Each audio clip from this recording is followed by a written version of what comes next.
Good morning, everybody.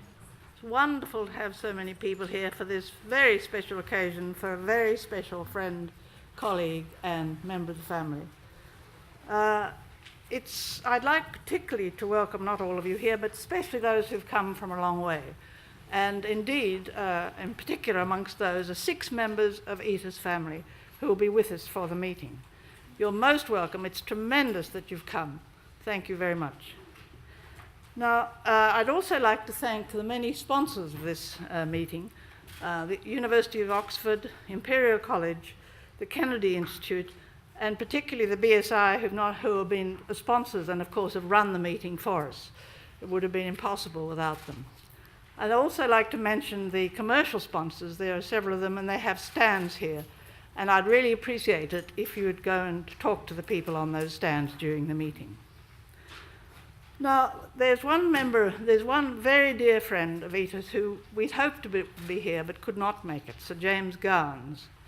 Now, all of us who know Jim Gowans respect him hugely, and Edith was enormously respectful of Jim Gowans, and it was a mutual appreciation.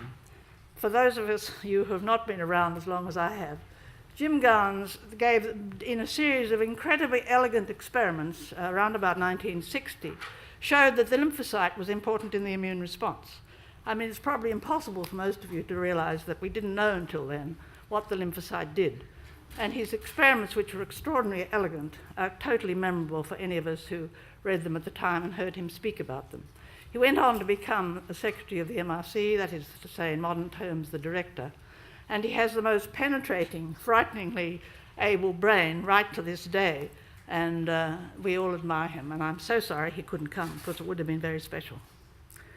Now, unfortunately, two other people who were very important in Edith's life, Peter Doherty and Rob Webster, can't be with us today. They've both been retained by their doctors. They can't fly. So it's a great pity that they're not here. Now, most of this meeting will be about the academic Edith, as portrayed here. Here she is wearing her DSC gown from McGill University, actually in her garden up in Highgate, about to go off and join a group of FRSs to march in a procession to celebrate the 90th birthday of the former Queen Mother. But I'm going to talk about the private Edith, seen here in her house in Highgate. Edith came from a very distinguished family. She was born in Vienna, but in a family of Czech origin, into that very cultured and sophisticated Jewish community there. And her parents were very interested in art. Her mother was trained in art. And Edith always had an excellent eye for art all her life and went to art galleries and things a lot. And my mother very much approved of Edith because she liked the way Edith dressed very elegantly. And my mother dressed very elegantly. And when her last visit from Australia to see me, she commissioned Edith to keep an eye on me because my mother always thought I didn't pay enough attention to clothes. And throughout Edith's life, she'd now and then say, well, I think your mother would approve of what you're wearing today. So she was a very dear friend. She was also very keen on music. And here she is with Alain and Meg Williamson in the garden at Glyndebourne. She loved opera and classical music. And Alain and Meg very kindly organised for both of us to go with them once a year to Glyndebourne. So beautiful delphiniums, as you can see.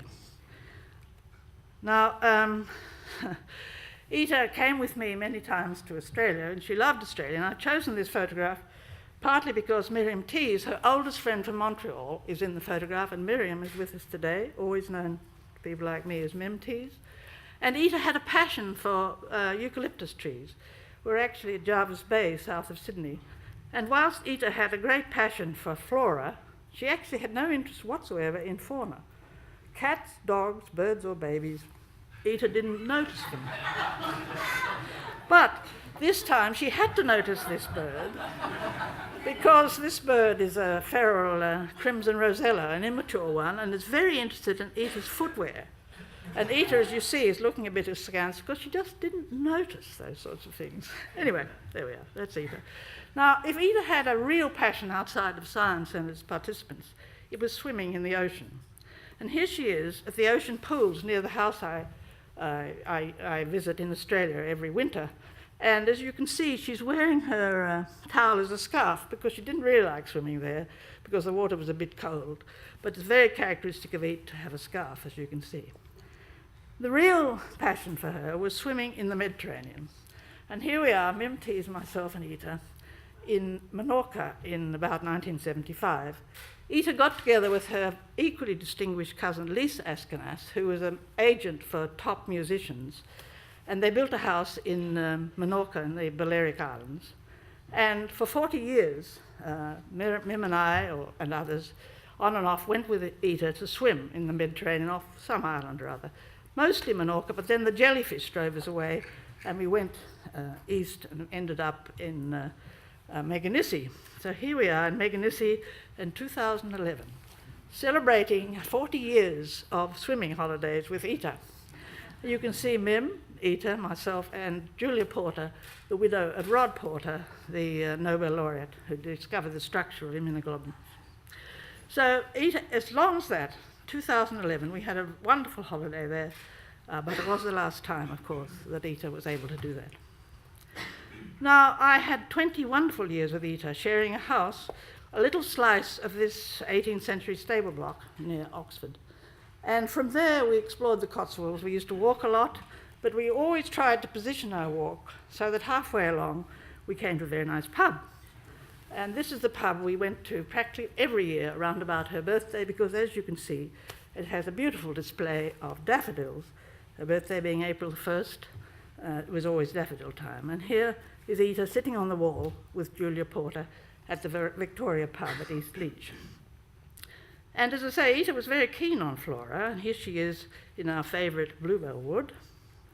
And here we are with, here's Ita on the right, sitting in the walled garden at Rauschen Park Garden, which is a wonderful 17th century garden, with Karen Day on the other chair. So we went there many times. I was there last weekend, actually, with Mim Tees. But this is how I'll always remember Ita, actually, I think most. In the garden of our house near Oxford. And there, every weekend, she'd come up there, and she nearly always had either a manuscript in draft or a grant application in draft, and she was preparing for her work, her real interest in life, which was mentoring many of you, working with many of you, and I assure you that there was hardly a weekend all her life when she wasn't busy sometime, usually in the garden if the weather was decent, preparing to help you. So I think on that note, I'll hand over to the real business of the day, to Alan Williamson, and everybody, I'm sure, will have a very enjoyable meeting. Thank you.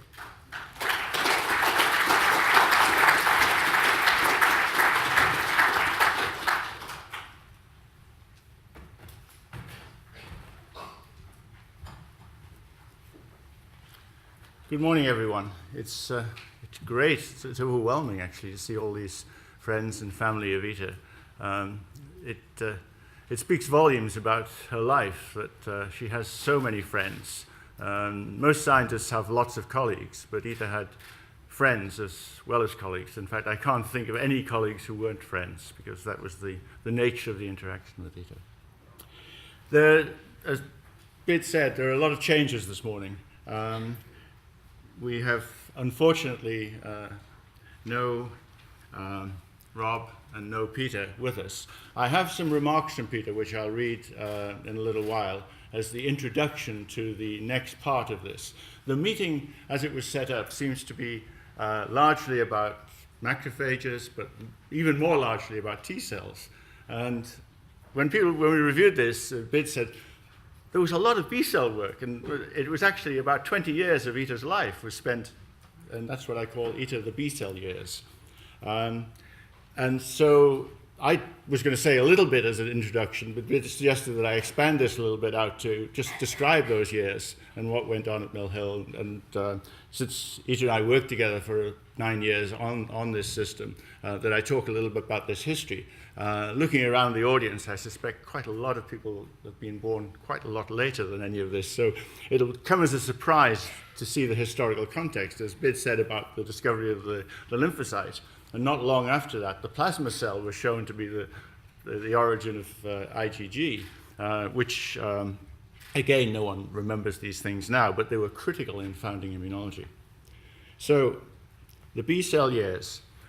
Edith came to Mill Hill, the National Institute for Medical Research, as a biochemist interested in the synthesis of proteins that were in the serum, and this evolved into interest in what she found to be obviously a very key protein, immunoglobulins. And it led on, of course, she was in biochemistry with Tommy Work's department at that time, and then she joined John Humphrey to set up the fledgling immunology department. A key point came in '59 when Mike Potter, who was the doyen of plasmacytomas in mice, which get trivially called myeloma tumors, but they're not, they're plasmacytomas. And he was quite happy to donate these around the world for people to work on. Anita got hold of one or two of these. And for 2 or 3 years, she was working on these. John Fay was one of the visitors at that time.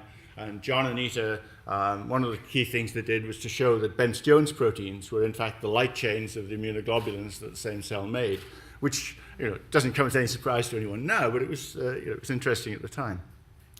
Now, so I first met Ita when I arrived at Mill Hill in 1965. I'd been postdocing in the States for 4 years. I'd been working on hemoglobin biosynthesis, and in Dick Schweet's lab, we'd done a lot of stuff with polysomes showing that they were dynamic and all that sort of thing. And when I came to Mill Hill, I was given an appointment in biochemistry, but Tommy Work said, well, I've got lab space for you. I don't have any salary. But John Humphrey in immunology's got a salary, and you can have that on condition that you collaborate with Ita Askonas on the plasmacytoma. Well, I almost took his hand off because I'd come to Mill Hill because I knew about the plasmacytomas, and I'd hoped I'd be able to work on that system with Ita. So, although we didn't know each other, we quickly set up a very good collaboration, and I thought I would just do this in the order of the sort of questions that were being asked at that time. Were heavy and light chains synthesized as complete chains with both V and C regions? And we knew about V regions, C regions. The question was, where were these joined together? And a trivial question, it seems now, were polyribosomes necessary for IgG synthesis? At that time, I think there were about 3 papers in the literature that said only monosomes were required for making IgG. Polysomes had nothing to do with it. So that just seemed absurd to me, having just worked on polysomes and globin biosynthesis. Now, a key question was more than one immunoglobulin expressed per plasma cell? Again, that seems of distant history now, but it was a key question back then. And the sequelae of that was, could one make a natural monoclonal antibody? And that became a sort of holy grail for a lot of people in the immunology field at that time. So, just to go through what we did on immunoglobulin biosynthesis, we showed it was made on polyribosomes. We showed that appropriate size classes of polyribosomes were involved in H and L synthesis, and the corollary of that was that H and L chains were synthesized as complete chains. And around the same time, Mike Parkhouse was doing experiments in California on a dynamic model to come to a similar conclusion, and so everyone agreed, and it was all very happy. Everyone accepted that that was the case. We also showed that there was a balance of heavy and light chains, that there was a small pool of free light chains that helped in the assembly, and we looked at the order of assembly, disulfide bond formation, whole chain of things in detailed sort of protein chemistry. And then we came to the question of, is it one immunoglobulin per cell? And I had a graduate student with this, Zuhair Ade, who was a whiz in the lab, and I asked him to take isoelectric focusing, which is a column sucrose gradient, sucrose medium type system, and convert it to an analytical system in thin layer gels, which he did superbly. Made a very cheap box with carbon electrodes, and it worked beautifully. The companies who went on from this thought that was far too cheap and put platinum electrodes in, could sell it for a lot more, but it worked very nicely the way it did. Anyway, Zuhair worked this out, and we were able to show that a monoclonal antibody, a plasmacytoma produced one immunoglobulin. It was a single band when it was identified by radioactivity inside the cell. But when it was released from the cell, 5563s on the far side, it became a little spectrum of bands. And then we used this to identify a monoclonal antibody, which is shown on the two right-hand panels, first stained and then radioactive hapten bound to it. And that was E9. And that we obtained by cloning hapten prime B cells by limiting dilution in sublethally irradiated mice. And then we identified the clones by their IEF spectrum. And this is just the one that we originally picked out. I mean, clearly it was a big experiment. It's E9 because it was the 9th mouse in transfer system E, and we transferred into many, many mice. And it was a Poisson distribution, roughly, so there were a lot of singles, some doubles, some negatives. And this one happened to be particularly strong, so we picked it out. And in the end, we followed it for many generations. I'll come to in a moment.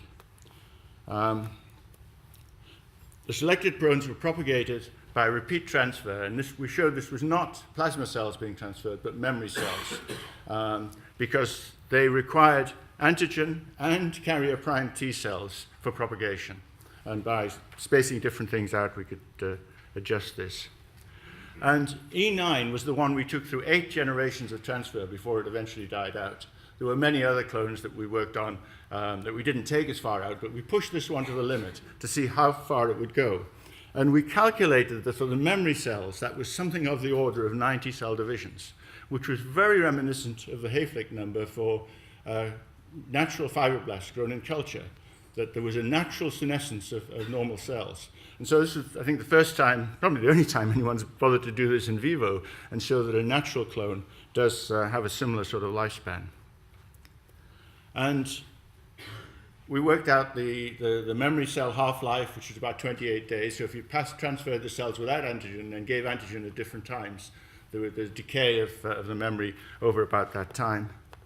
And in some nice experiments that Andrew McMichael did, memory cell amplification was shown to precede the differentiation into plasma cells. So for the first 4 or 5 days, memory cells amplified, and then they started differentiating into plasma cells. And we did attempt, because like everyone else, we were conscious that a monoclonal antibody was no good if you had to just make it by transferring it in mice. We attempted to fuse these cells with fibroblasts that were drug selectable. It didn't work. Well, we know now it didn't work. I mean, it was pretty obvious even at the time, but it's even more obvious now that unless you have the same differentiation state of the cell, it doesn't work.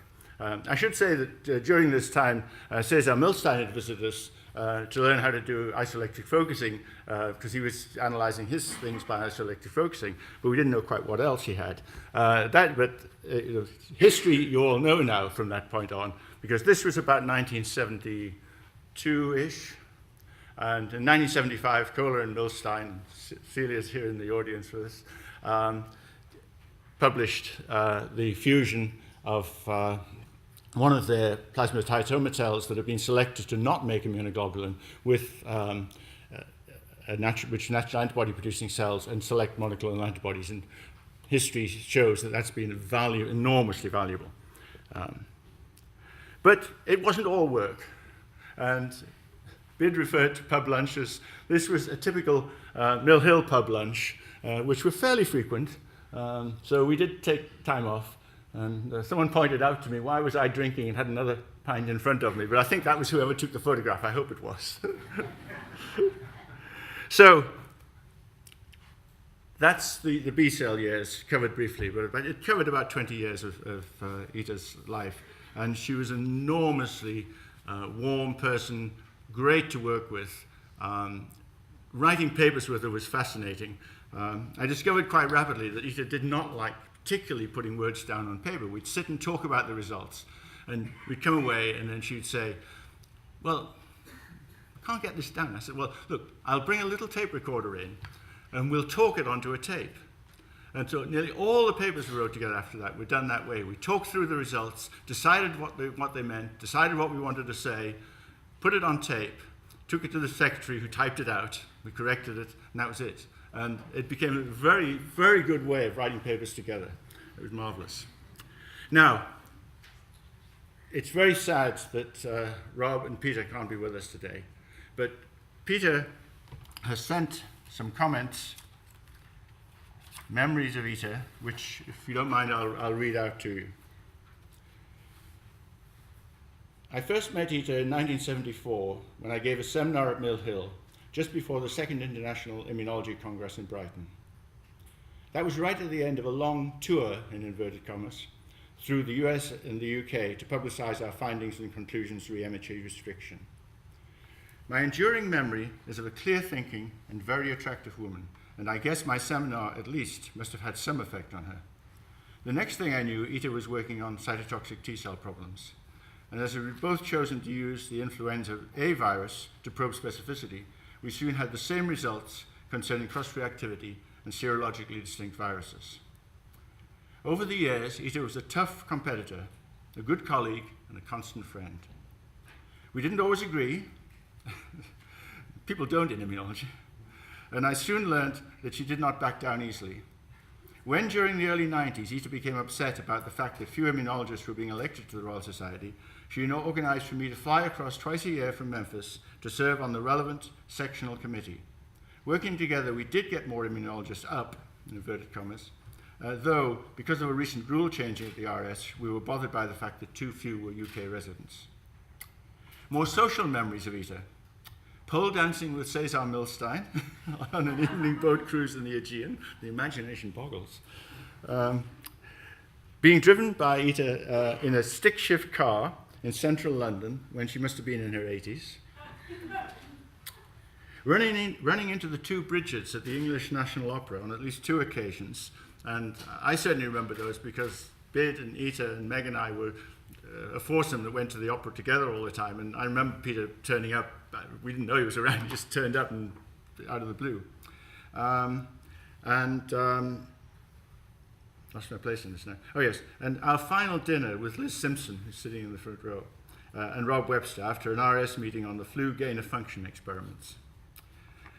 Without telling us before that dinner, Ita had decided that Rob and I must see the Hockney exhibition across the street.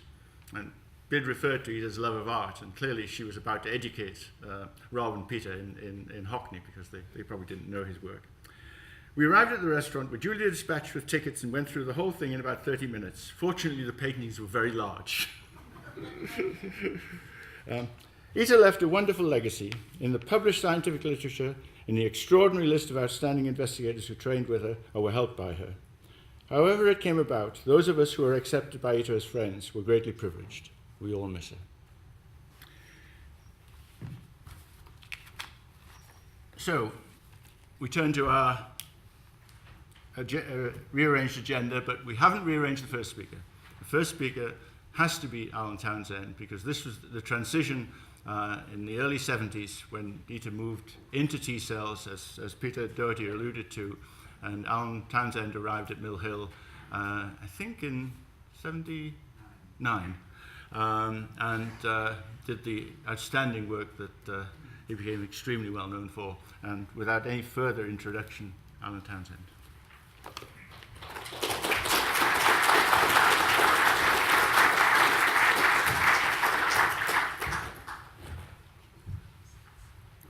Well, it's an immense privilege to be speaking.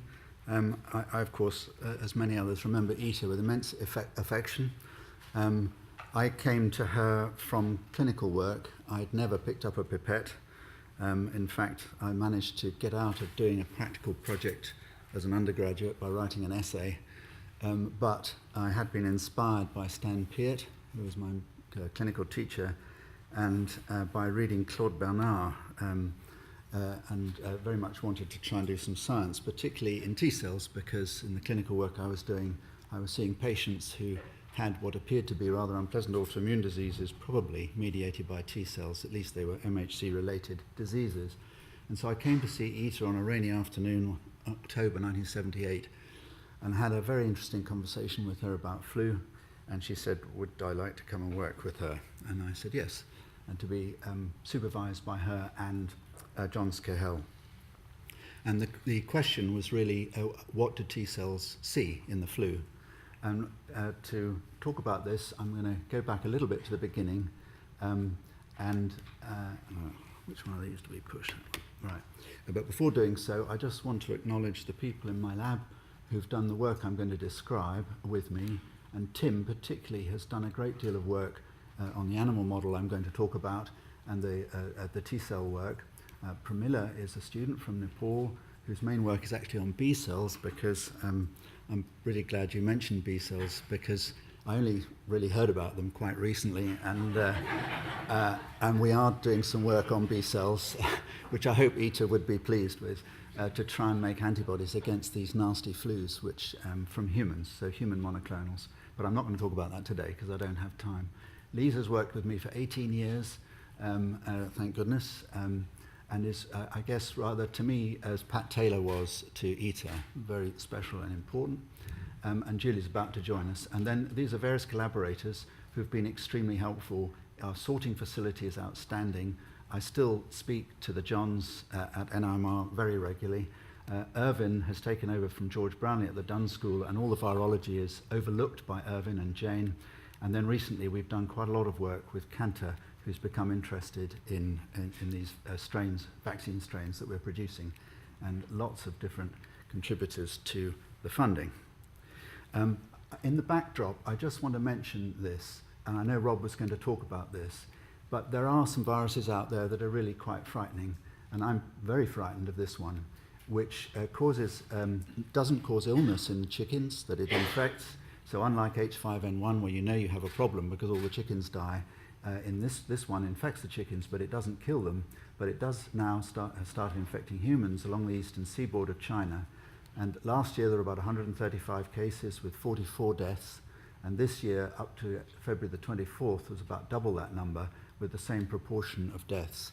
Now that's really a very worrying statistic, I think, and so far this thing doesn't really, has probably spread one definite time between a father and daughter, but nonetheless probably only a few mutations away.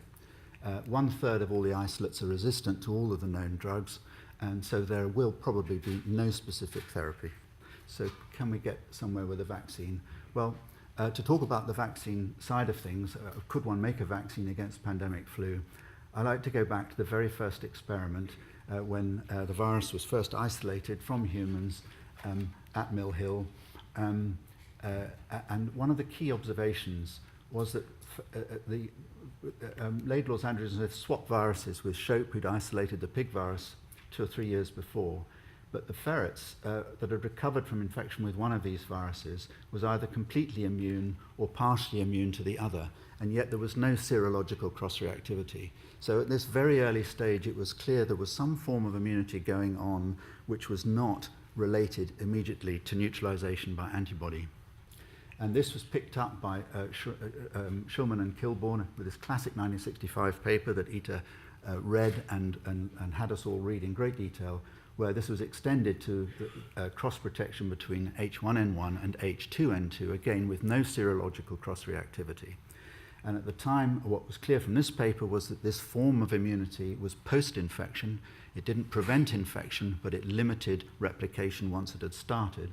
And then over the next 12 years, there was a huge amount of work, which was alluded to just now, which ended up, first of all, with obviously the MHC restriction in 1973-74, and then a whole set of groups came together to show that the T-cell response correlated with this specificity. So the T-cells were broadly reactive between A viruses, but not B, and that was the same as this heterotypic immunity.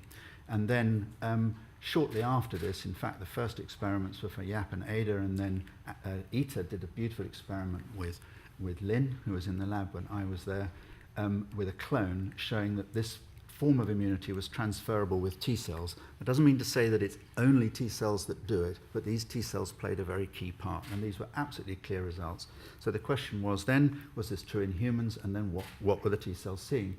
So Andrew, working with Ita, showed that almost certainly this phenomenon was present in humans, that there was an inverse relationship between viral shedding in challenged volunteers and the presence of T cells. And more recently, there's been 2 cohort studies coming from Ajit and the Flu Watch study, where there's a good correlation, or at least a correlation, between the presence of these T cells during the 2009 pandemic and less illness and less viral shedding. So there really is some evidence that this is present in humans. The evidence that what do they see and how do they see it I was extremely lucky, pure serendipity, bumped into this phenomenon while, with controls, actually, for a different experiment, which a story I'll tell another day. But basically, viral proteins are degraded in the cytosol and exposed on the cell surface as peptides. And the first time we came to this idea was in this paper.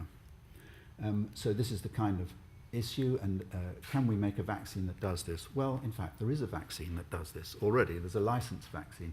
So the MedImmune live attenuated virus can induce heterotypic immunity in animal models very effectively.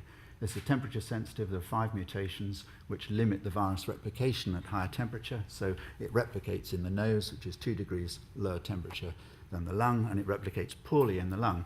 It does replicate a bit, though. But as early as 1984, Greg Tannock showed that, in fact, it could induce heterotypic immunity in the mouse model.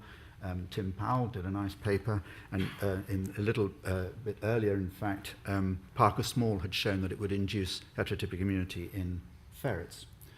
It works extremely well in humans, particularly in children. It's about twice as effective as the subunit vaccine, but it doesn't induce heterotypic immunity in humans. At least not when it's given in the nose. Why doesn't it do that? It does induce slightly more broad protection than subunit vaccines, but definitely has to be updated to be effective. And I think one of the reasons goes back to a beautiful paper written in 1950 by Fazekas and Groth, where he simply looked very carefully at the effect of immunizing mice in different sites, either IP, subcutaneous, or the non-lethal infection in the lung. And this is an extraordinarily beautiful paper with very careful mathematics using probit analysis, which is essentially, I think, the precursor to nonlinear regression, where he came to the conclusion that mild experimental infection in the lung protected 1 million times better than extra respiratory vaccination with live virus.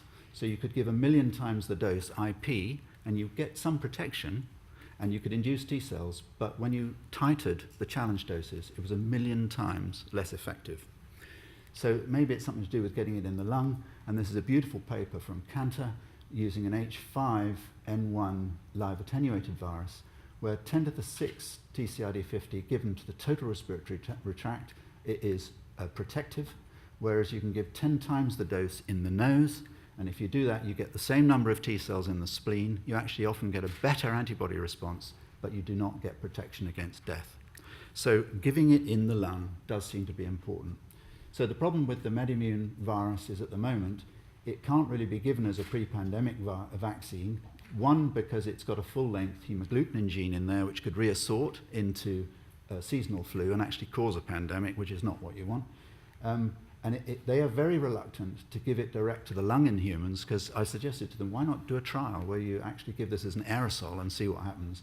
And they almost died at the thought, because replication is not completely inhibited at 37 degrees, and they are quite understandably worried that if they did this, they might cause some pneumonia, which might predispose to a secondary bacterial infection, and that would be disastrous for them. So what can we do? Well, in 1986, following my time with ITER and following those earlier experiments, I was very keen to find out whether glycoproteins are presented to the immune system in the same way as intracellular proteins, because after all, these proteins are on the surface, so why would they need any processing? So with George Brownlee and Keith Gould, who taught me how to do this, we deleted the signal sequence and expressed the protein as a rapidly degraded cytosolic protein, which turned out that cells expressing this were recognized exactly the same as cells expressing that, even though they'd never been exposed to this before. So quite clearly, glycoproteins were processed in the cytosol in the same way, that they must fall off the ribosome or whatever, but that's what happens. And I often wondered what it would be like to make a virus that actually expressed this, not this. Of course, it wouldn't be able to replicate, so you'd have to complement for the hemagglutinin. This wasn't possible until recently, and with the work from Peter Polisi and Kawaoka, and from George and Irvin, it is now possible to make viruses from scratch from cDNA, and the packaging sequences are now understood. And it turns out that the signal sequence is actually part of the packaging sequence. So in order to make a signal-deleted virus, just have to inactivate the signal sequence, introduce a new COTSAC with a nice not one site, and then you can either express this as a signal-deleted protein from the virus, or you can replace this with something nice like EGFP, where you get pretty green cells. So this is what it looks like. You grow the virus, in this case, with an H7 expressing cell line, and then you get H7 in the membrane, and you can replace the hemagglutinin with EGFP or anything you like, or the signal-deleted protein.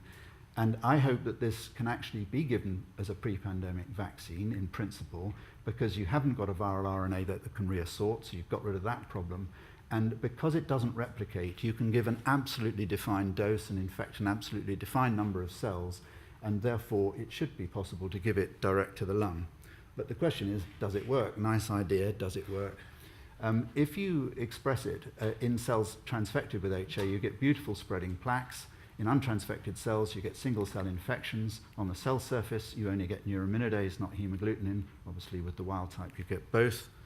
And when you look at the amount of protein expressed, this is NP expression compared to wild type, very similar amounts of protein, but you only get clonal expansion in cells transfected with hemagglutinin, not in wild type cells. So in essence, this thing is like a bee, not a wasp. It can get inside cells, express all of the viral proteins, induce all of the antigen presentation you want, but it can't get out again. And does it work? So this is the H7 version. Tim did all these experiments. We titrate it down as an immunizing dose, and you can get down to about 1,000 TCID50, 2 doses, and get protection against, this is about 100 lethal doses of the most lethal PR8.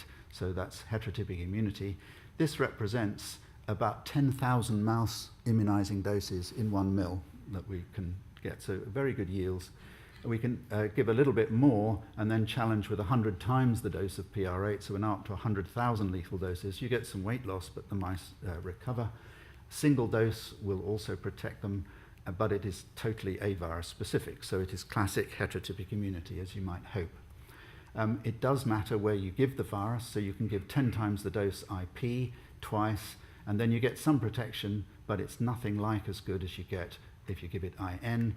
Obviously, if you give the homologous virus and homologous challenge, then the IP works fine because you get a good antibody response.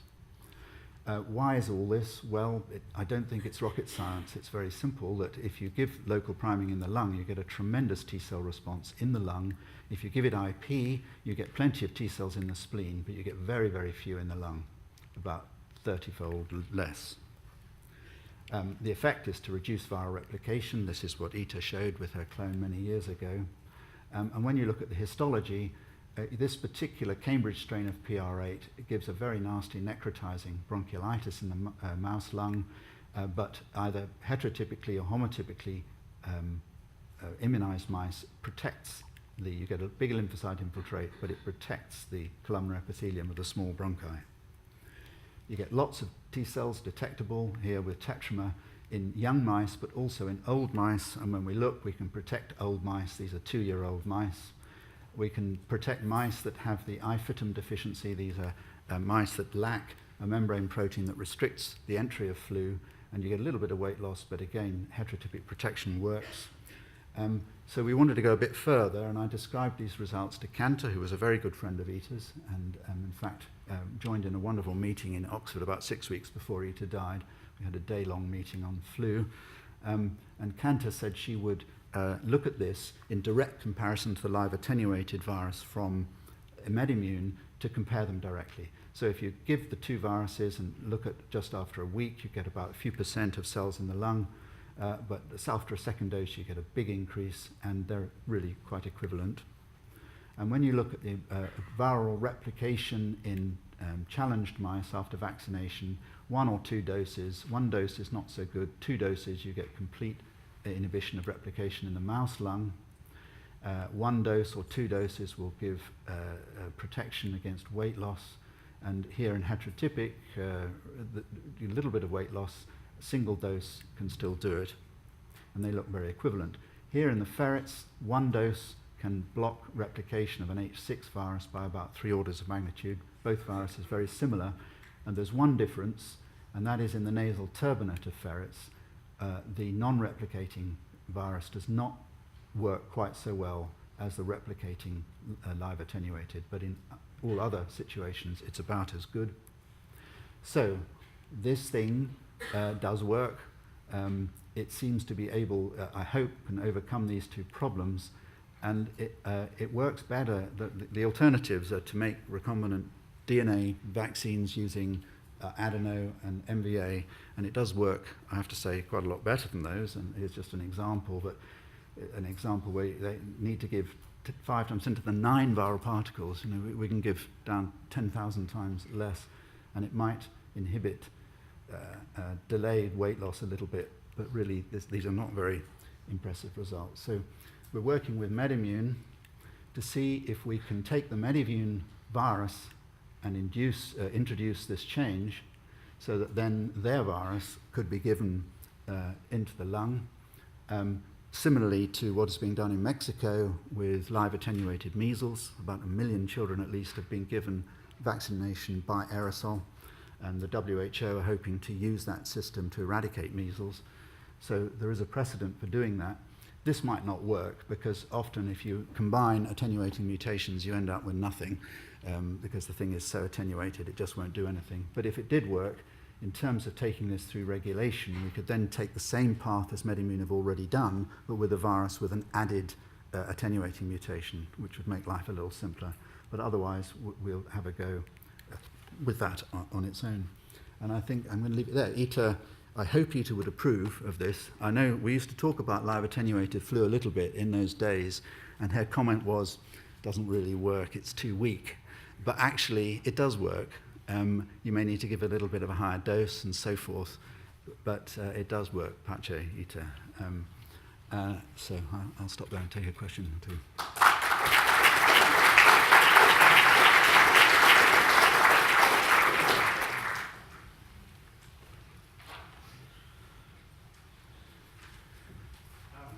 Does food miss immunisation of children go into the lungs, or is it just the nose? So it's designed, the applicator is designed to provide a large particle aerosol which just goes into the nose, and they don't want it in the lung. So you put this into the lung by aerosol? That's what we want to do, yeah. And would you have GFP, or would you put... No. You'd have the signal-deleted hemagglutinin in there, yeah. So Ita would really be delighted that you're back in flu in a big way. So Alain was talking about antibodies, and I know your other part of your lab works on antibodies. So vaccination is one approach. Do you see a combination of bringing elicitation of antibodies together with elicitation of T-cell responses as the future? Yes, I mean, obviously, if you've got an antibody, a neutralizing antibody response, it's highly protective. These things do induce some antibody, not nearly as good antibody as the live virus, but you do get some, so you get some priming. As you know, there's a huge fashion at the moment for trying to make vaccines that stimulate antibodies against the stem region of hemagglutinin that is thought going to be the answer to everything. I have to say I'm very doubtful, because I believe the stem will mutate under pressure just as the rest of the molecule does. But still, it's worth a try. But I think they're way off a vaccine that can actually do that at the moment. On the other hand, the methods for making human monoclonal antibodies are now very straightforward and have been disseminated, particularly by Rafi Ahmed. And those, I think, have great potential for treatment of severe cases. And I think which genuinely puzzles me, I know I should know the answer to this, maybe even better than you, but why is it that in the RSV system, we almost immediately were able to show that T cells were pathogenic? So if you remember when Martin Cannon and I started working on RSV following Charles Bangham in Edith's lab, we showed this remarkable phenomenon of disease augmentation by passive transfer of T cells. Yeah. And all the way through the RSV work, we can show a lot of disease augmentation. That isn't really so much the case with flu, is it? No. Why is that? What are your ideas? I don't know. I'm glad you said that. But it is always a worry, and in fact, the other talk I give is worrying about pathology, because I think flu T cells can cause pathology in certain circumstances, and there are certainly some of Ita's clones in later years did cause some pathology, very unlike what we actually see in flu cases, but nonetheless. I think it's to do with kinetics, this response is complex. It's not just T cells. It's T cells plus some antibody plus the directed, as it were, innate response. It's not. I get upset and edgy when people call this a T cell vaccine. I don't believe in T cell vaccines. I think whole flu, it's a flu virus. But I don't know, and it's a concern. One more. There are other viruses where T cells can contribute to pathogenesis, but antibodies can protect. And we're going to hear about one of those later on today, which is the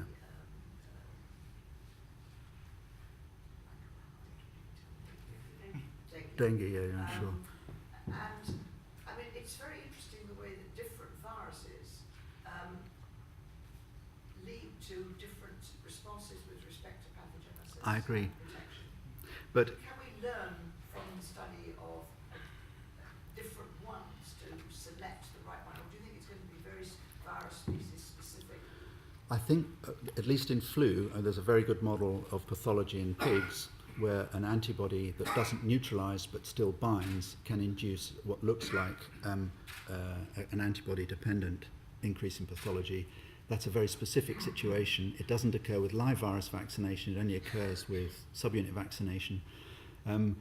I think there's a great deal to be learned from dissecting individual cases completely so that you fully understand them, so that when you see the possibly real thing in humans, you can look for those mechanisms.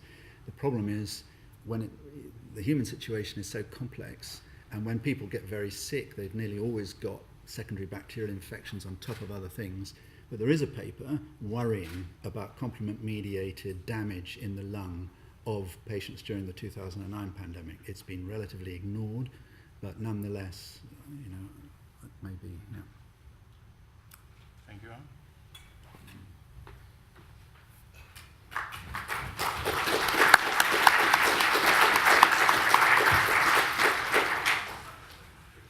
Thank you very much.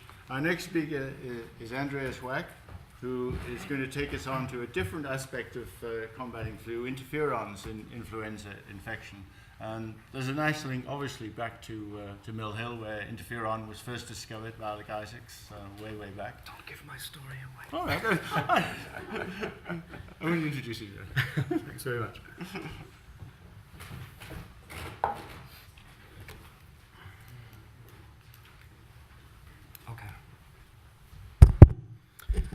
I thank the organizers for the great privilege to talk here today in this meeting in memory of Askonas, whom I met only in the last 5 years when I came back to Mill Hill to do to set up my own lab. And since we started working on influenza, of course, she was extremely interested. She would want to know what we work on, and I would tell her. And it was great to talk with her, get her enthusiasm and her support. And she was a great source of inspiration, not only for me, but also for my students, who most of whom still met her. So what I'm going to talk about today is a number of findings that we've done on interferons in influenza infection. And thanks to Alain Townsend, I can really skip very fast through the introduction. You've seen all this. This is a flu virus, enveloped with the surface proteins, the genome in form of a single-stranded RNA. Now, flu is a respiratory infection, so when the virus gets into the organism, the first cells that are infected are actually airway epithelial cells, in particular of the upper airways. And so this is an area that we got very interested in, and I showed to Ita, and she said, yeah, great, we never spent much time on epithelia, and I think that's the right thing to do. So that was good. So the infection starts in the upper airway epithelia. The virus is extremely successful, as you know. Every year there are millions of severe cases and 500,000 of deaths, as estimated by the WHO. You've already heard from Alain about the pandemics, 4 in the last century, and certainly more to come, because the virus can hide away in animal reservoirs, can reassort, and can come back in a different guise, which makes us all, our immune system, unprepared for it. There are antivirals out there and vaccines. They have a limited efficacy. They have to be changed every year. And these 2 points are highlighted because I will touch on both of these. Interferons are thought to play an important role in protection, and I will discuss this with you in the next 20 minutes. And host responses to infection are different. So just to introduce interferons very briefly, what you see here is essentially how interferons combat the virus. So if a virus, and in our case influenza, infects a cell, its pathogen, so-called pathogen-associated molecular patterns are recognized by receptors, which in the case of flu are regae in the cytosol, or in specialized cells, TLR7. You have a signaling cascade inducing Taiwan interferons, which are then secreted and in an autocrine or paracrine manner activate on the same cell or on neighboring cells. Another signaling cascade which leads to the induction of a battery of genes, of hundreds of genes, called ISGs, or interferon-stimulated genes, and many of them encode proteins with a direct antiviral effector function, and this will then block further viral replication or spread of the virus. And as already mentioned by Alain, interferon was actually discovered in Mill Hill, where ITER worked. And it was not only discovered there, it was actually named for its anti-influenza effect. So what the original paper from Isaacs and Lindemann showed is what they said in the introduction is, in the abstract, following incubation of heated virus with membrane, a new factor was released. This factor, recognized by its ability to induce interference with influenza replication in fresh pieces of chorioallantoid membrane, was called interferon. And that's the experiment, which I will not explain in detail. And more than 50 years worth of sophisticated research, of course, shows that the role of Taiwan interferon in the control of influenza infection is immense. It can do this job, and it's a lot of in vitro studies. However, if you look in the literature about the in vivo effects of Taiwan interferon, the data is actually less robust. So why would that be? I show you here what virologists tend to look at when they look at Taiwan interferon. So they look at Taiwan interferon that in an infected cell, which in the physiological setting would be an airway epithelium, induces STAT1 and 2, as I've shown you, induces interferon-stimulated genes with antiviral function, and you get an antiviral state. Of course, Taiwan interferon is also a potent immunostimulator, and therefore the same activation cascade will in immune cells will modulate their function and will enhance or suppress a variety of functions in a variety of immune cells. And this is a completely non-exhaustive list of functions described and observed on neutrophils, on eosinophils, and all these different cell types. And for instance, on B cells, but not only, you have both enhancing and suppressive effects of Taiwan interferon. So as so often, as soon as immunology comes into play, things become really complicated. And essentially, whether or not interferon is damaging or protective will depend on the balance between all these different effects that interferon can have in the host. And this may vary from host to host. So this brings me to the last introductory slide. When you look at host genetic contribution to susceptibility, it is obviously everyday observation that disease symptoms during influenza can vary between individuals. And the reason can be that the virus is slightly different, that the virus dose is different.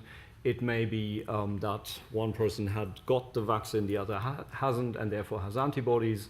There may be pre-existing medical conditions, an immunocompromised state, pregnancy.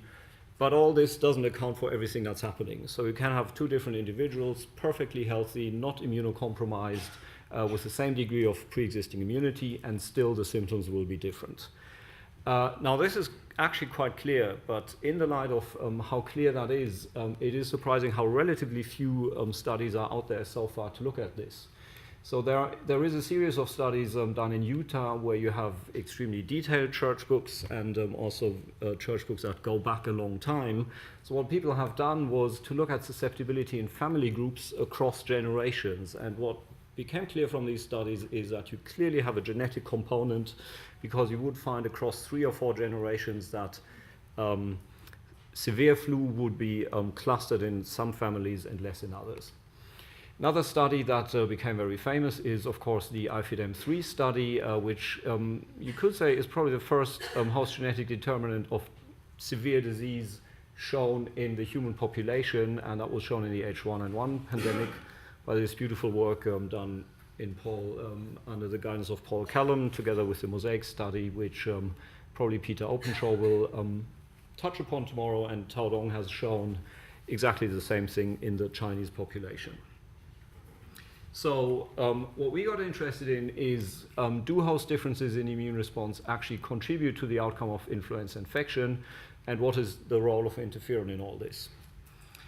And so what happened when we took 2 different mouse strains called 129 or C57 Black 6 or B6, I will call them. We infect them with a pretty common laboratory influenza strain, X01. We found consistently that the B6 mice would survive easily, whereas the 129 mice would die. This high mortality would come together with a massive weight loss, with high clinical scores. And of course, we tried also different viruses, and what we found is that whatever virus we use, so you can use very old H1N1 viruses such as PR8, or the recent pandemic H1N1, we would get exactly the same result. 1 to 9 mice would always be very susceptible to these infections, and B6 mice would not be. So we looked at more mouse strains to see if what happens to others, and essentially what we found is that they quite neatly cluster into 2 groups, if you want. So if you look at bulb C mice, they would go together with the B6s, would be very resistant. If you look at other substrains of 1 to 9, we looked at a total of 6, and 1 to 9 is a very genetically heterogeneous tree, if you want. They were all susceptible, and DBA1 and DBA2 mice were as well very susceptible. So we thought, interesting, we are after some sort of host trait that would determine that you are either very susceptible or very resistant to influenza. When we then started looking at the immune response, we of course looked pretty early on at interferons, and to our great surprise what we found is that the 1 to 9 mice who are very susceptible would have much higher levels of interferon alpha, interferon beta, and to a lesser degree interferon lambda throughout the course of the infection than the B6 mice who have relatively low levels and are well protected. So we thought that's a surprise, because interferon is supposed to be good against flu. So again, we looked at the other mouse strains that I mentioned before, and we found that across this battery of mouse strains that we looked at, the correlation would actually hold. So the bulb C mice that are also pretty resistant would also have low levels of interferon alpha and beta, and the 1 to 9 strains and DBA1 and DBA2 are not only very susceptible, they would also have high levels of type 1 interferon. This is measured either in the bronchoalveolar lavage or in total lung. So we wanted to exclude a relatively not uninteresting, but a possibility that would have driven us somewhere else. It could have been that these high levels of type 1 interferon would simply be due to the fact that the flu virus could explosively replicate in the first 24, 48 hours, and therefore you get a lot of interferon simply because you have a lot of stimulus to your regi, which will induce type 1 interferon. And as you can see here, this is not the case. So here we do a relatively tight time course of quantification of flu virus in the lung by PCR, and you see up to 48 hours, and we've extended this now to 72 hours. We never find a statistically significant difference in the amount of flu we have present in the lung, and we've confirmed this also with viral titration. So at a point where 48 hours or 72 hours, where you have this massive difference in type 1 interferons, you don't have a difference in the amounts of virus. We also wanted to see what happens if you take away the cells that we've been talking about so far in this meeting, and that is B cells and T cells. So we compared 1 to 9 and B6 mice that are RAG negative and therefore don't have these cells, and we essentially saw that this distinction still holds. Now what changes now, of course, is that even the B6 mice cannot clear the virus because they don't have neutralizing antibodies and cytotoxic T cells, but it takes them much longer to die from influenza, 5 days difference. The weight loss is slower than for the 1 to 9s. And again, this happens in the face of identical doses of the virus present in these mice. So if you look at day 9, where essentially the 1 to 9 mice are dying or dead, and the B6 mice are still quite okay, you see they have the same high titer of virus present. So again, it seems to be a host trait and not a virus trait that is in action here. And if we look at type 1 interferons, again, we see that in the 1 to 9 rags, you have higher levels of interferon alpha than in the B6 rag negs. So quite surprisingly, that looked as if high concentration of interferon alpha beta is a host determinant of high mortality during influenza infection. So of course we wanted to do the proper genetic experiment. I wanted to take away type 1 interferon from the 1 to 9 mice and see what happens. And since interferon alpha comes in 14 different genes and beta in one gene, to knock them all out is essentially not possible. So what people do is to take away the single receptor through which all these interferons signal. And so that's what we did. We looked at 1 to 9 mice that lack the receptor for interferon alpha and beta. And as you can see here, if you compare wild type 1 to 9 mice to the receptor knockouts, the receptor knockouts are much better. Mortality is reduced and weight loss is reduced as well. When we looked at interferon alpha levels in these mice, we found that in the absence of the interferon alpha beta receptor, the levels of interferon are actually much lower than in the wild type 1 to 9 mice. And therefore, there is some sort of feedback loop going on here. And what we also found is that in the 1 to 9 mice, you have a massive inflammation going on during the course of disease, where you get not only IP10 up during the course of infection, but you name your favorite pro-inflammatory cytokine and you're most likely to find it in this situation. So again, you see in the black triangles here, if we look in the 1 to 9 mice that cannot signal through type 1 interferon, you see IP10 goes away, and also this whole list of inflammatory cytokines would actually go away. So essentially showing formally that in this situation, type 1 interferon is upstream of this massive inflammation happening. And this is reflected by the histology that we find in the lung. So here you see the nice, airy, spongy appearance of an uninfected lung. At day 8 of infection in a 1 to 9 mouse, there's hardly any airspace left. It's all occluded. You have a massive infiltrate. In B6 mice, at the same time of infection, you also get an infiltrate, but it's localized, and it leaves essentially vast parts of the tissue intact and allows you to breathe, essentially. Now, if you take away the interferon signaling from the 1 to 9 mice, you essentially go from this situation to this, and you see again that you do have an infiltrate, but the airy space of the lung is essentially still intact.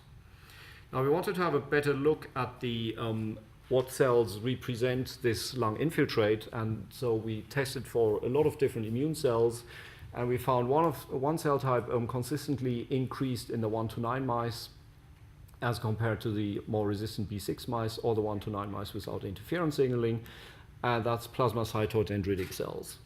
Now that was of course interesting because they are the interferon factory of the immune system. They essentially, their raison d'etre is to churn out lots and lots of type 1 interferon during a response. And so we thought it would be interesting to see what happens when you deplete these cells out of 1 to 9 mice. And that's what we did. We used an antibody that is relatively specific for PDCs, as they're called, plasmacytoid dendritic cells. And here you see what happens when you deplete these cells away out of 1 to 9 mice. You see you go from high mortality to much lower mortality. You make these mice better by taking away PDCs. The weight loss is also reduced. And if you look at interferon alpha levels, you see that essentially they collapse. You have hardly any interferon alpha left produced in the absence of PDCs. And I have no time to go into the mechanism of this. The only thing I want to show you, we think this inflammation causes essentially an immune-mediated lung damage, and we can visualize this by looking at death of airway epithelial cells at apoptosis by assay called tunnel. So you see in bright green here that if in 1 to 9 mice you infect them with flu and look in the airways, you see this massive apoptosis of epithelial cells, which is not present in the absence of interferon signaling and which you don't find in B6 mice that were infected the same way. So just to put this together in a scheme, essentially what I've shown you is that there are some hosts that when they are confronted with influenza virus, They may have a high frequency of PDCs to start with. These PDCs may be hyper-reactive, such as in the 1 to 9s, causing this feedback loop. This leads downstream to a strong inflammation where you find a whole range of pro-inflammatory cytokines and inflammatory cells coming into the lung, essentially leading to death of the mouse by immunopathology. If, as I've shown you, the host has fewer PDCs to start with, they produce less type 1 interferon. This is reduced, the pathology is reduced, mice can recover, and essentially the same happens when 1 to 9 mice, when you deplete away the PDCs out of these mice, or if you block interferon signaling by taking away the interferon receptor. Just to fill in on the mechanism, which I didn't have time to show you in the proper data, what we think is happening in this inflammatory process is that you get inflammatory monocytes in the lung upregulating a ligand called TRAIL, and the upregulation of the receptor for TRAIL on epithelial cells called DR5. And essentially what happens then is that the interaction of TRAIL on inflammatory monocytes with DR5 leads to apoptosis of lung airway epithelial cells and to pathology and to death. So to come back to the scheme that I've shown you before, as I told you, influenza induces type 1 interferon both in infected epithelia and in immune cells, and you can have induction of the antiviral state of immunomodulation. In the 1 to 9 mice, I've shown you in this specific genetic background, what prevails is essentially the immunopathology that is induced. So, and I've shown this to you by taking away interferon signaling or by taking away the source of type 1 interferon, the PDCs. Of course, one could argue and one could ask the question, why does this not affect the antiviral state? So it may be great to get rid of type 1 interferon and the pathology, but if you cannot control the virus, you should still die in the end. So why does this not come into bearing in the situation that I've shown you? Or to put it more bluntly, why in our experimental system is the antiviral effect of type 1 interferon so negligible? And I want to look at this. We turn to another system that we're running in the lab, and that is called airway epithelial cell cultures. So what we do here, we digest epithelial cells out of the trachea of mice, plate them out on a transwell, and once they're confluent, we remove the medium on top of them so they properly grow exposed to air on their apical side. And this essentially induces a differentiation leading to the most real thing you can get in vitro in terms of airway epithelia, with ciliated cells and secretory cells present. And then you can study what happens when you infect these airway epithelia with flu. Now, the beauty of this system is, since it's primary cells, you can take these cells out of any of your favorite knockouts and can study what happens when you very cleanly, genetically take away signaling pathways. And that's what we decided to do. So what is known is that in epithelial cells, there's another type of interferon that can that is alternative to the type 1 interferon system, as called type 3 interferons or interferon lambda or IL-28. This interferon signals through a different type of receptor. It has different chains. This receptor is expressed on epithelial cells but not on immune cells. But then the downstream signaling in terms of phosphorylation of STAT1 and STAT2 and forming this transcription factor complex with IRF9, the same thing happens as with type 1 interferon. So essentially what we wanted to see is whether or not in the flu-infected airway epithelia, if interferon lambda can stand in for interferon alpha beta. And so what we did is, in a beautiful collaboration with Peter Stehli in Freiburg, we got from him airway epithelia that are either wild type or deficient in the type 1 receptor, deficient in the type 3 receptor, or double deficient, not having either of them. And what you see here is an expression profiling. So you see every row is a gene. Genes in red are upregulated. I show you only the upregulated genes. And essentially what you can see here, that 24 hours after infection with in this case, a PR8 virus, you get a beautiful signature of genes induced in wild-type epithelia. You take away type 1 interferon, and essentially the signature remains exactly the same. You can take away the type 3 receptor, and again, the signature is just identical. You have to take away both of these receptors to get these big holes in the upregulation of genes essentially showing that the type 1 and the type 3 system is redundant in epithelial cells, and either of them can do the job. If you take one away, it doesn't matter. If you then look what are the genes in these holes here, and you go to our databases, what you find, of course, not surprisingly, that all the interferon-stimulated genes that are induced by interferon are the ones missing now in the double knockouts, but they're still there in the single knockouts.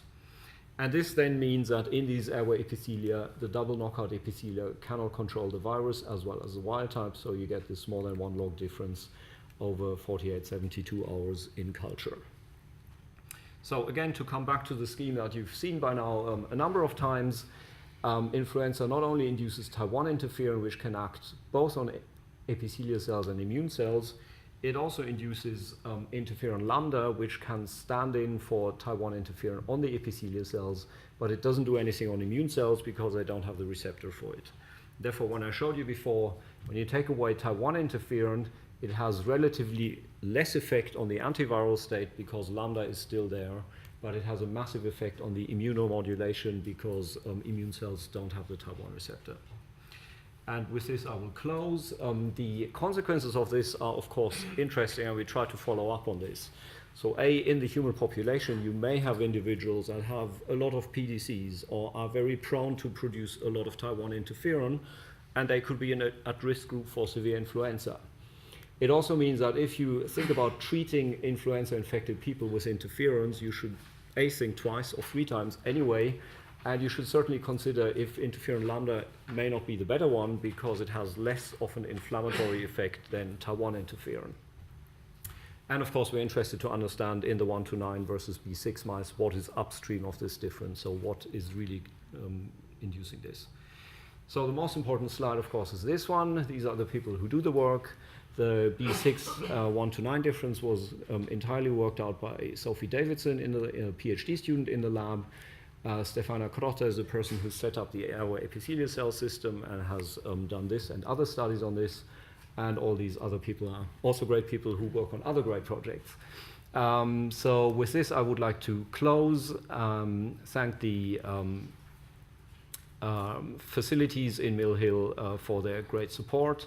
Anne O'Gara and Peter Stehli for mice they gave to us, and I show this last slide of Mill Hill where Ita spent most of her professional life. And thank you, and take your questions.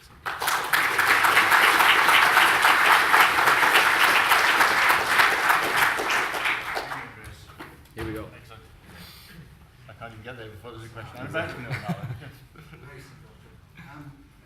Absolutely fascinating. Have you had a chance to look at mice that have been immunized, or mice that have been given a very low dose of virus and have recovered from infection, and then you give them a second dose to see what happens to all this? Because one wonders if the adaptive immune system is in some way controlling these responses, having some form of negative feedback on them. That's interesting. Yeah, we haven't really done that. Yeah, we should definitely think about that. Yeah, that's very interesting. The interpretation that you've given, you would predict that the F1 between 129 and vaccine would be susceptible. They sit in the middle, which means to us it's a multigenic thing. So what induces, we don't think that, I mean, there's something upstream of type 1 interferon, we think. We've made F2s now, and we are trying to convince Sanger to do a proper study on this to understand what is really upstream of this effect. In the F2, you have still a relatively complicated pattern, so it's certainly not one gene, it may not be 2 genes, it may be multigenic. Have you any idea what's the identity of immune cells that are being affected by buffer interferon? Immune cells, we know that the activated ones that are involved in the pathology, in our case, are inflammatory monocytes. We have no clean way to take them away to show it formally. We have relatively unclean ways, such as non-specific antibodies like GR1, which we then control with other ones. So we think we've nailed it quite clearly, but that's as far as we got. In terms of suppression, we, as I showed in the beginning, all this works also in RAG-negative mice. So whether or not there is a suppressive effect on the adaptive or a super enhancing effect on the adaptive system, we don't know yet, and we certainly want to look into this, but we've started with the innate part, essentially. Looking at the Utah database, can you see any selective effect of pandemics exposure on that for the genetics? I'm not sure if they looked in a pandemic. The last paper I'm aware of, so I quote this paper from 2004, there's a follow-up from 2008, and I don't think there is any follow-up post-pandemic, but that's interesting, yeah. Emil, then? You know, it's interesting to compare what you're finding with what happens in Listeria monocytogenes infection. Because in the spleen, as soon as you inject, you capture the Listeria in the marginal zone macrophages. Interferon beta starts being made there. And then within a few hours, the bacteria moves to the periarterial lymphoid sheath. As soon as it arrives, there is massive death of lymphocytes. It looks like punched out regions in the white pulp. That's all mediated by interferon. Right. So you have an animal that has no IVNAR. Okay, you have complete protection now for infection. And Yeah. there you have a susceptibility to apoptosis by interferon and a product of Listeria, in this sense, LLO. Both actually result in this massive death. And then it recovers. Yeah. We are of course aware of this work. So we, as I said before, we do think there may be a lymphocyte side to this story as well. We have looked at apoptosis in lymphocytes and didn't find much in this flu setting. But what we plan to do now, given that we have the 1 to 9 mice also on a RAG-neg background, to essentially complement them with, specifically with B cells and T cells that either have or don't have the interferon receptor, so that you can essentially test specifically whether or not that may also have a role. One more question? So many viruses, like hepatitis B and C, have evolved to engage inhibitory receptors on PDCs to stop inducing interferon so that they can replicate better. And you'd think that would be a flu's advantage as well. And I wondered whether, because it's not really a natural human pathogen, it hasn't had time to evolve to do that. So in chickens and ducks and whatever, do they have a PDC equivalent? And do you get type 1 interferon and lambda interferon production in those species? Yes, you certainly do get type 1 production, you get lambda production. I'm not aware of any studies trying to link levels of type 1 or type 3 with pathology in these animals. And I think since all these all these species are not inbred, it would be like a population study in humans almost. It's certainly an interesting point. So I'm not aware of any studies like that in any species. Thank you very much, Andres. Thank you.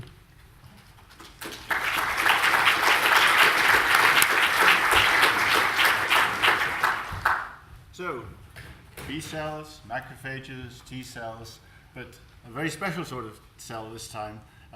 Mariolina Salio is going to tell us about the role of natural killer T cells in infection and inflammation. Thank you very much.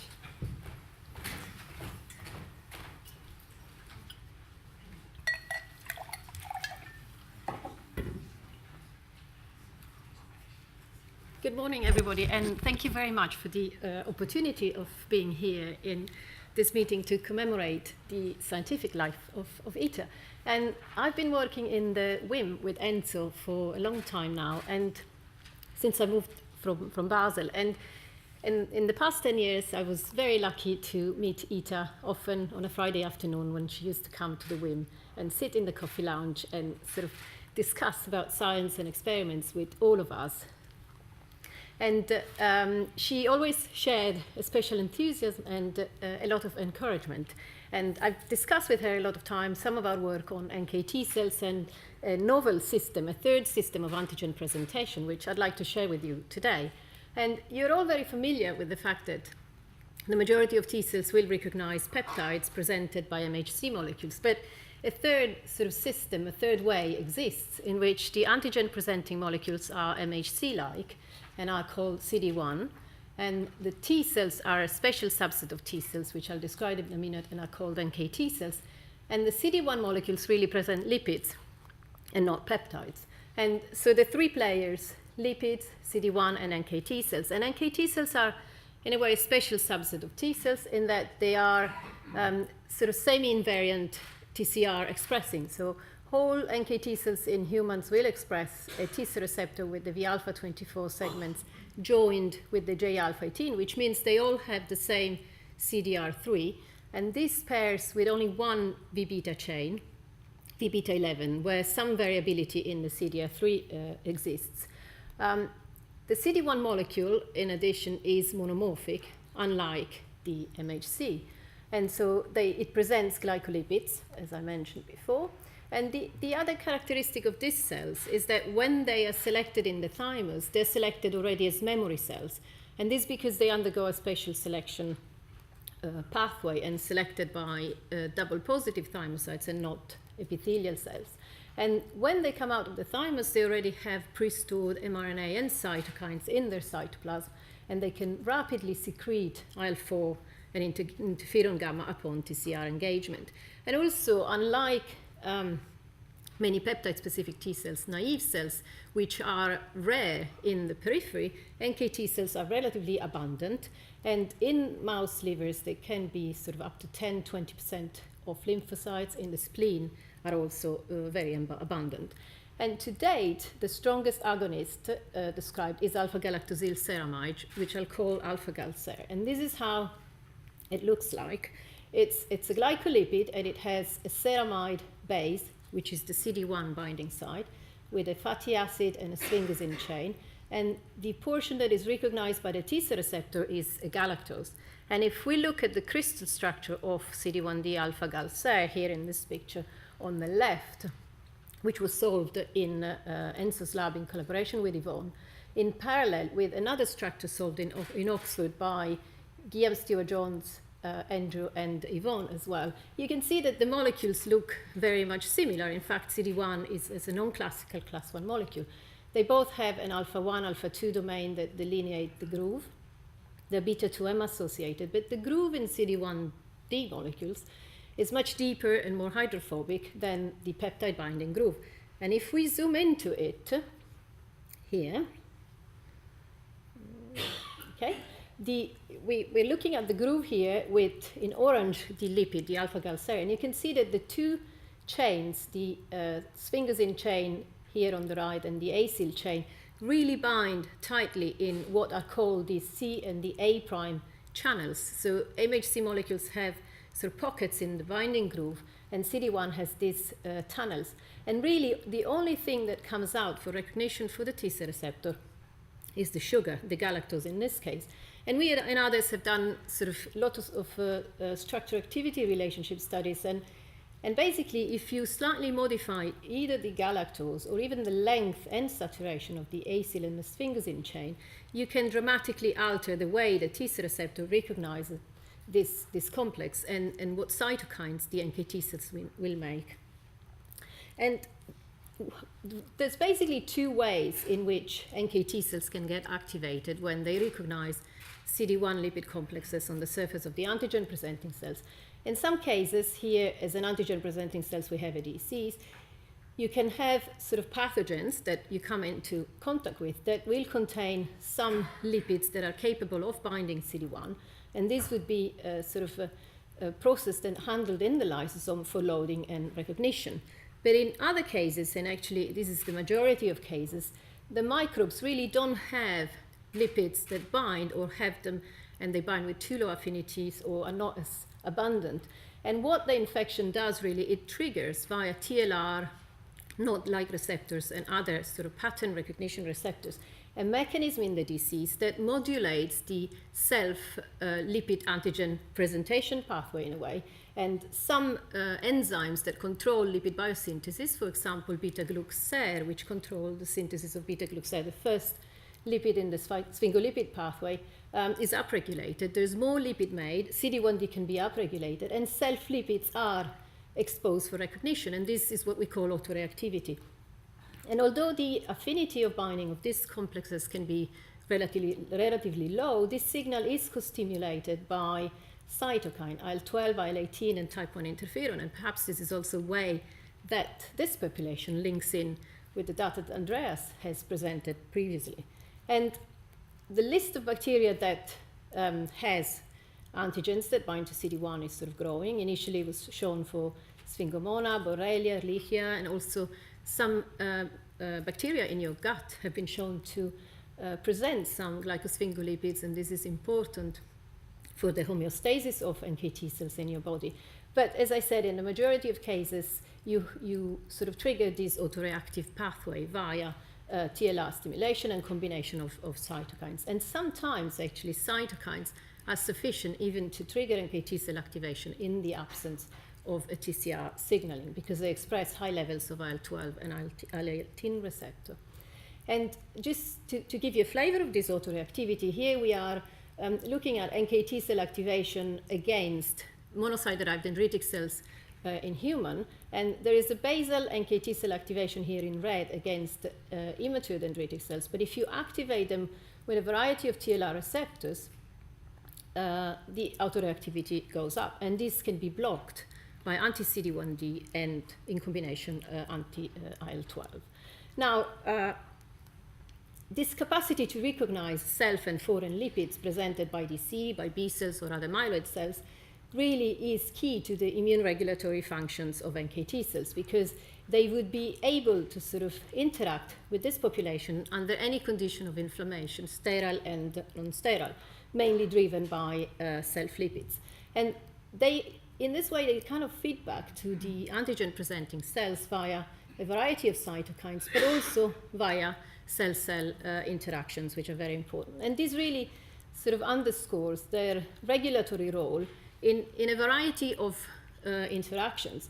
And what I want to focus today is their role in infection, to link with the previous presentations. But over the years, it's been shown an important immunomodulatory role of NKT cells in several sort of other immune reactions, from autoimmunity to tumor and immune surveillance. In terms of infection, NKT cells have an important role, and this is underscored by the fact that NKT-deficient mice will be, in several cases, more susceptible to infection. And also another interesting observation is that actually pathogens and viruses have evolved way to down-modulate the CD1 lipid antigen-presenting pathway in a similar way that they can escape and evade peptide antigen presentation. And we have done some work on influenza, which ties in with the session. And if you infect with a sort of sublethal dose NKT cell deficient mice, you can see that the viability is severely compromised as compared to wild-type control. But this can be sort of corrected by adoptive transfer of NKT cells. And in the next few slides, you'll see two types of NKT deficient mice, what we call J-alpha-18 deficient mice that lack the genetic TCR segment that confers this population their properties, and CD1D deficient mice, which instead lack the antigen presenting molecules, so they don't select NKT cells. So obviously, if you transfer NKT cells in a CD1D deficient mice, there's no effect. And in this mice here that die, if you sort of reduce the influenza virus load, you can measure then T cell responses and B cell responses within a week, 2 weeks. And NKT deficient mice and CD1 deficient mice basically have reduced levels of antibodies specific to influenza PR8 in this case. And again, this can be restored by adoptive transfer of NKT cells. And also they will develop less CTL, the immunodominant epitope of nucleoprotein. As you can see here, this is the level of CTL that we can measure in a wild-type mouse, and this is the other levels in a NKT knockout or in a CD1D knockout. And in the NKT knockout mice, we can rescue, at least partially, the CTL responses upon transfer of NKT cells. And what happens in these mice is really a strong inflammation in the lungs if you lack NKT cells, and there is necrotic areas, hemorrhagic areas, and infiltration with myeloid cells. And here, these are pictures taken from a paper from Ling Pei Ho's group in the WIM as well. And you can compare the left, the aspect of a sort of wild-type mouse infected with flu with one NKT knockout, where the lung almost looks like a liver. And we see a strong infiltration of myeloid cells in these mice, and some of these cells will have a phenotype of CD11b and GR1 positive, which is consistent with them being a particular type of suppressive cells called like myeloid-derived suppressor cells. And we have demonstrated that if you sort of take these cells from influenza-infected mice, they can suppress the development of CTL responses. And again, wild-type mice will develop, upon inflammation, a certain number of these myeloid cells, but the expansion of myeloid cells is much higher in NKT-deficient mice, and this can be corrected by adoptive transfer of NKT cells. And other types of myeloid cells that infiltrate heavily the lungs of these mice are inflammatory monocytes. And in both cases, you can demonstrate that if you infect the myeloid cells with influenza, they will be able to activate NKT cells, as you see here with interferon gamma and IL-4 secretion. And also NKT cells will be able to kill the myeloid infected cells. So what we think it's happening in these mice, so in the NKT deficient mice, which are more susceptible to influenza infection, is that you overall get a reduced priming of antigen-specific T cells, reduced B cell responses, and you have this increased lung inflammation and immune pathology, which normally in a wild-type mouse is kept under control by NKT cells, which partly are able to kill the excess infiltration of myeloid cells. And all this points to the potential of harnessing these cells to modulate immune responses. And in other systems, for example, we've shown that if you inject alpha-gal SER in mice with model antigens, really you can harness this population and use alpha-gal SER as an adjuvant. But to do so, we think that it's quite important to know what are the molecular mechanisms that regulate lipid antigen presentation. And I want to spend sort of the second part of this presentation to tell you about two stories which are related at how lipids are handled and presented to NKT cells. And this brings me to the fact that the majority of CD1 lipid complexes are sort of loaded in the endolysosomal compartment where recycling CD1 molecules traffic, and self-lipids can be exchanged for other self or foreign lipids. And lipids, unlike peptides, wouldn't be present in solution in the vesicle, but they'll be mainly embedded in membranes or part of the bacteria, and so they need to be somehow extracted and loaded. And we focus our attention on a family of proteins called saposins, lipid transfer proteins, and the structure of saposins is known, and they sort of fold, forming like a shell with a cavity in the middle that can handle lipids. And there's four members of the saposin families, and they differently sort of contribute to membrane remodeling and handling of lipids. And part of their role is actually that of sort of offering lipids to CD1 molecules for lipid antigen presentation. And we really wanted to follow the role of these molecules in the generation of these complexes, and to do so, bearing in mind that the TCR recognizes the CD1 lipid complexes, we have expressed a soluble T cell receptor, which we can tag with fluorescence probes and use it to scan the surface of antigen-presenting cells that have been pulsed with lipids.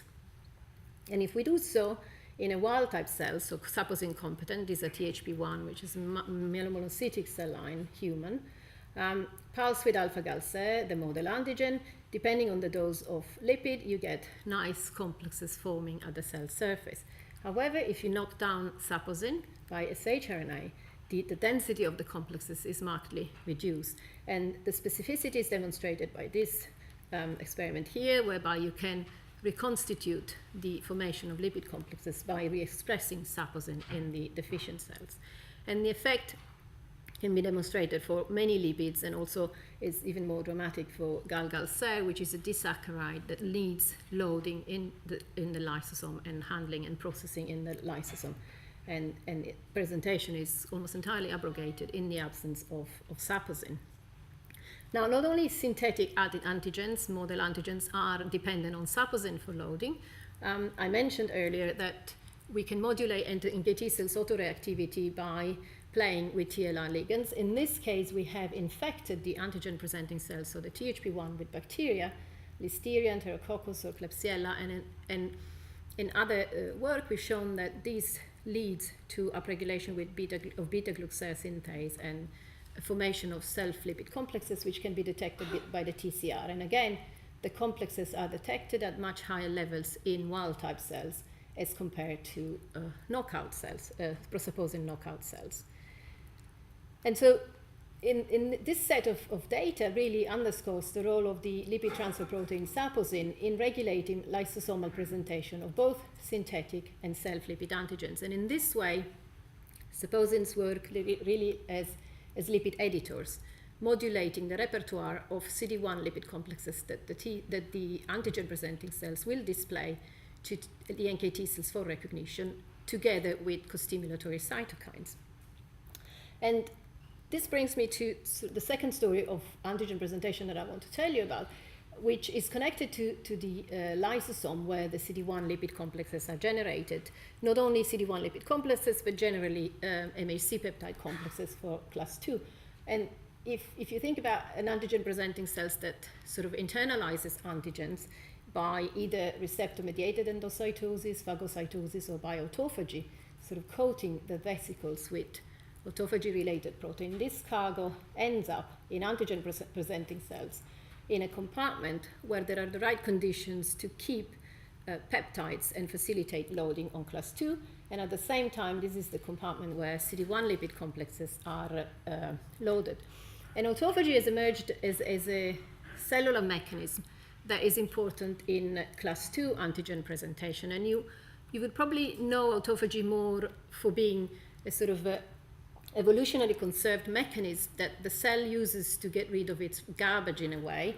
If you have damaged intracellular organelles or proteins, this, through a series of coordinated events, get sort of engulfed by a double membrane, and this sort of forms an autophagosome that eventually would fuse with the lysosome. And a number of proteins called autophagy-related proteins, ATG, which are part of two complex ubiquitin ligase systems, contribute to the generation of the autophagosomes. And as I said, because this ends up in a compartment where CD1 lipid complexes are formed, we asked the question whether these would somehow influence, whether autophagy would somehow influence CD1 lipid antigen presentation. And in the immunology unit, in the MRC immunology unit in Oxford, Katia Simon, which is one of the group leaders, and Dan, her PhD student, work on autophagy and have been developing a mouse model to study autophagy in T cells by knocking down one of these ATG genes, ATG7, in the T cell compartment from the double positive cells in the thymus. So in collaboration, we've looked at the effect of autophagy on CD1 antigen presentation. And when we looked for frequencies of NKT cells in autophagy deficient mice, actually, we basically couldn't find any in the periphery, where normally they're very abundant. So both in the spleen and in the liver, if you look with a CD1 alpha-gal ser tetramer to sort of enumerate the NKT cells, you can see them in the wild type, but in the knockout mice, they're basically at the same level as background of NKT deficient mice. So we move back to the thymus, which is where the NKT cells are selected. And in the thymus, these are frequencies that you would get in wild type mice. In the ATG7 deficient mice, there are some NKT cells, but the frequencies and absolute numbers are severely diminished, and they're just only above the level of background that you would get in NKT deficient mice. And the development of NKT cells in the thymus involves sequential steps and acquisition of what we call maturity, which is ultimately expression of markers like CD44 and NK1.1 and secretion of cytokines. And while the majority of NKT cells would be in a mature state in a wild type, basically in the ATG deficient mice, there is a block in development at the early stage. So not only they are fewer in numbers and frequency, but also they don't fully mature. And this is in stark contrast with what the rest of the thymus look like, where the cellularity is almost equivalent between wild type and ATG7 deficient mice, and certainly the percentages of CD4 and CD8 single positive cells are equivalent. So in trying to explain why there is a block in NKT cell development, we reason, could it be a reduced CD1 expression, an altered lipid repertoire, or somehow altered antigen presentation? And I'll just show you one piece of evidence in which we took DCs from ATG7 deficient mice, in this case from mice that Katja has, whereby all the hematopoietic compartment is ATG deficient, and we incubated them with two lipids, galgalser and alpha-galser. Galgalser, if you remember from before, is the lipid that needs loading in the lysosome and processing. And in both cases, if you use then the DCs to stimulate NKT cells, there's no difference between wild type and ATG7 deficient DCs at several doses and concentration of lipids. So this basically tells us that there's equivalent, we also know by facts that there's equivalent CD1 expression, and also that there's no altered lipid trafficking. We know from storage deficient mice that if you accumulate lipids in the lysosome, you somehow impair lipid antigen presentation, but if this was the case, galgalser would not be presented. And so overall, there is no defect in lipid antigen presentation. And in fact, when we did bone marrow chimeras, in which the mice would be half wild type and half ATG deficient, this underscores the fact that autophagy has a cell intrinsic contribution to NKT cell development in these mice. Now, to sort of put together the sort of three stories of this talk, I've told you initially that NKT cells have a protective role in influenza infection, and in a way, they bring in the innate-like component of immune responses that is essential in the early phases of an infection to lead to activation and maturation of antigen-presenting cells and adaptive responses further on. And that I've told you two stories about how lipids are handled and presented, and the role of saposins in loading lipids in the lysosome and somehow editing the lipid profile of CD1 molecules. And finally, the fact that autophagy has a cell intrinsic role in NKT cell development. In a way, sort of, we started with the assumption that because autophagy is important in class 2 antigen presentation, it would also regulate the antigen presenting pathway for CD1, but actually, at least in this context, there's no effect. It's a cell intrinsic T cell defect. And the message that I wanted to sort of convey to you is that this population of innate-like cells really stays at the interface between innate and adaptive immunity, and understanding how the cells are regulated and activated upon sterile and non-sterile inflammation will be of great importance if we want to somehow harness them and modulate their function, for example, in vaccination strategies to promote antigen-specific immune responses and enhance T and B cell responses. And lastly, and not least, I'd like to acknowledge Enzo and all the present and past members of his lab where this work has been carried out over the years, and Katja and Dan for a very fruitful collaboration on autophagy in the MRC unit, and our collaborators in Oxford, Yvonne for the structural studies, and Del Bezra for lipids. Thank you very much.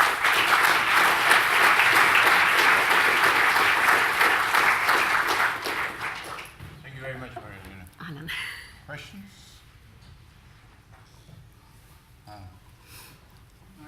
Can you protect these mice by vaccination or by immunizations? Are they capable of making a response which will protect them against flu, or they always, is the problem always there, that no matter what you do, lack of NKT cells results in pathology, or perhaps even more pathology if you immunize them first? So, can you protect NKT cells? We haven't done the experiment in this way. So it'd be interesting. I mean, you can develop T cell responses. Yeah, and in fact, it is so. NKT cells, by virtue of the capacity to modulate immune responses, are sort of on the edge, depending on the system. In the role of adaptive immune responses modulating NKT cells. Whether adaptive immune responses modulate NKT cells. We haven't done that experiment, have we? No. It's a very good question. Yeah, you could assume that adaptive cells would signal back onto the antigen-presenting cells, and this could then contribute to. Yeah.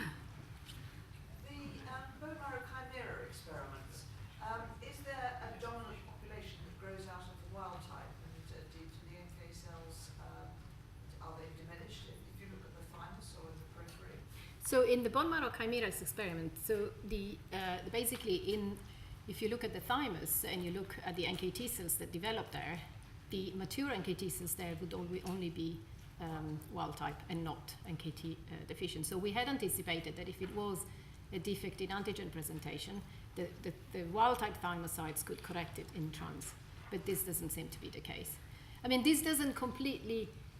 Then the periphery, what happens? So in the periphery, there is only wild type NKT cells. So basically it's a phenocopy of the knockout. Thank you very much. Not the Oh, there's no, sorry. I couldn't see that. Down the corner. I'm hidden. In those bone marrow chimeras, were the double positive thymocytes also bone marrow derived? Yes, and in the double positive thymocytes, they're sort of 50-50 derived from the wild type and the ATG7 bone marrow. Oh, so the defect really is in the autophagy defect really is in the NKT cells, not in the double positive. So the autophagy defect is intrinsic to the NKT cells because the double positive compartment in this mice is 50% wild type and 50% autophagy deficient. Yes, and it's only the autophagy deficient ones that don't develop. Thank you. Thank you.